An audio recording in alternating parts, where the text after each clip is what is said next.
كل سنة وانتم طيبين. ما تنسوش تدعموني باللايك واعملوا لي سبسكرايب وفعلوا زر الجرس وسيبوا لي تعليق على الفيديو لو عجبكم وايه الانمي اللي عاوزين نلخصه. وبتبدأ حكايتنا مع سوما وجده قاعدين بيتكلموا عن تكوين أسرة وكده.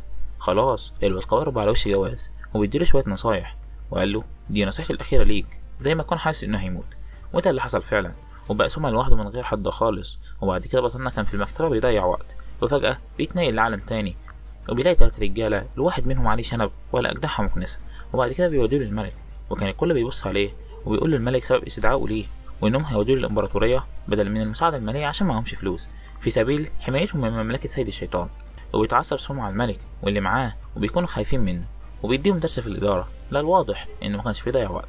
وبعد كده بيطلب منهم إنهم يجمعوا له كل حاجة بتتعلق بالموارد المالية، وبنعرف إنه عمل مؤتمر مع الملك ده 3 أيام دول تقريبا جايبينه يعذبوه وكان باين التعب عليه. وبعد كده بيعلن الملك تنازله عن العرش وبيسلمه لسوما، وكمان أعلن خطيبته ببنته. وسوما هنا مصدوم من اللي بيقوله وكل الموجودين اتفاجئوا.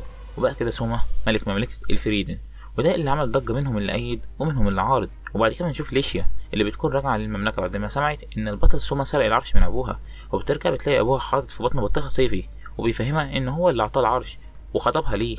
وبعد كده بتروح لسوما وهو كان مفكرها واحدة جاية تساعده، وبعد كده بتقول له إنها الأميرة، بس بيكون مستغرب لأنها بتكون لابسة زي عسكري. وبتقول له إنها ما عادش الأميرة لأنك سرقت العرش. ويقول لها أبوك اللي رماها عليا وحصلت خناقة حبايب مالناش دعوة بيها. وبيقعدوا وبيفهمها اللي حصل وبتعتذر له وبيقول لها إنه وافق على العرش عشان يجمع الفلوس عشان يمنعهم من تسليمه للإمبراطورية. وبيقول لها إنه هيتنزل على العرش بعد ما يظبط البلد. وبتسأله عن المال اللي هيروح للإمبراطورية، قال لها إن الموضوع ده في جيبه خلاص ومتلاقيش من أي حاجة يعني.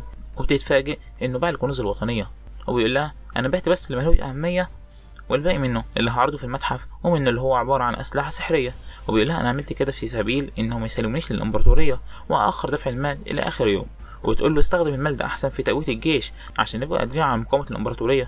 قال لها إن الأهم توفير الطعام عشان ما يحصلش ثورة بعد كده. وبنعرف بعد كده إن سوما عمل فحص سحري ولقى عنده سحر بس ما كانش عارف إيه فايدته. بس الواد سوما ده ما يخفاش عليه حاجة، وجات له فكرة إن يخلي الأقلام تكتب مكانه عن طريق إنه بينسخ وعيه ليها ويتحكم فيها، بس بيكون أقصى حد ليه هو 3. وبتكون ليشيا مش فاهمة أي حاجة زي كده يعني، وبتقول له على العموم ده سحر غريب. وبتقول له إيه اللمة دي، أنتوا عاملين مائدة الرحمن ولا إيه؟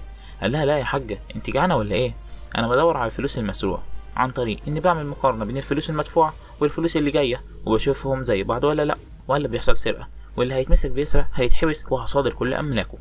وبيخليها تساعده وبيقول لها في حاجة عاوز أوريها لي، وبيكون راكب وراها على الحصان بس بيكون خايف. وبتقول له استرجل، ده أنت المفروض اللي تكون سايق دلوقتي. وبيقول لها أنا عمري ما ركبت حصان. وبعد كده بتسأله أنت سبت أي حد في عالمك؟ قال لها لا، آخر واحد كان جدي ومات. وبتسأله عنده حبيبة باين كده في حاجة. وبعد كده بيوصلوا للمكان وهو عبارة عن مكان مزروع كله قطن، ويقول لها إن ده سبب نقص طعام عشان كل اللي بتزرعوه هو قطن بس وما بتزرعوش حاجة تنفع للأكل. وبيقول لها أنا جبتك هنا عشان أعرفك عن الحاجات ديت عشان تكوني قادرة تحكمي المملكة دي بعد ما أمشي.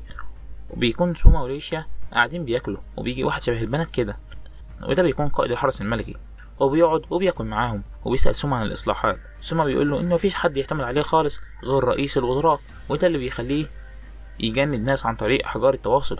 وده تم عن طريق بس خطاب لسوما في كل المملكة بيطلب من كل أصحاب المواهب إنهم هيجندهم وهيمنحهم مكافآت دون تمييز بين عرق ولون ومكانة، وإنه هيختار أفضل المواهب منهم. وبالفعل بيتجمعوا وبيختار 5 وهو عايشة محاربة من قرية الإلف المقدسة. وبتطلب من سوما إنه يساعدها وبيوافق وبتتعهد بولائها ليه.